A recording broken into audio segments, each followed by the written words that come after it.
Wise news, খবরের সত্যাসত্য 24 ঘন্টা। 6 জনের ডাকাত দলে পুলিশের হাতে আটক। রবিবার গভীর রাত্রিতে মালদার গাজলে এক ডাকাত দলে বড় ছক ভাঙচুর করে দিল গাজল থানার পুলিশ। মালদা জেলার বিভিন্ন জায়গাতে একাধিক ডাকাতি ঘটনা ঘটে চলেছে, এতে অনেকেই আতঙ্কিত। রবিবার গভীর রাত্রিতে মালদার গাজলে এক ডাকাত দলে বড় ছক ভাঙচুর করে দিল গাজল থানার পুলিশ। এ নিয়ে সাধারণ মানুষ পুলিশের কাজকে সাধুবাদ জানিয়েছে।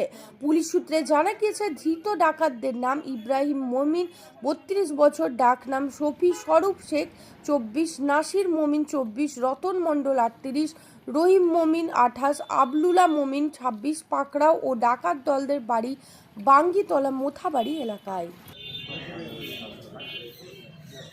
এরপর ওই 6 ডাকাত দলের কাছ থেকে উদ্ধার করে একটি আগ্নেয় অস্ত্র, 3টি কার্তুজ, এছাড়াও 3টি ধারালো হাসুয়া, ভোজালি, লোহার রড থেকে একাধিক অস্ত্র পাওয়া যায়। জানা গিয়েছে, ওই দিন গভীর রাত্রিতে গাজলের পাঁচপাড়া ও মাতাইল 81 নম্বর জাতীয় সড়কের এলাকায় 6 জন একদল ডাকাতের দল ডাকাতির ছক করছিলেন।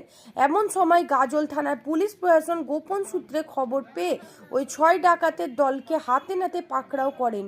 এদিন সোমবার ওই 6 ডাকাত দলকে মালদা আদালতে পাঠানো হয়েছে। এরপর ওই 6 জন ডাকাতের 14 দিনের জন্য রিমান্ডে নিয়ে আসবেন বলে জানা গিয়েছে।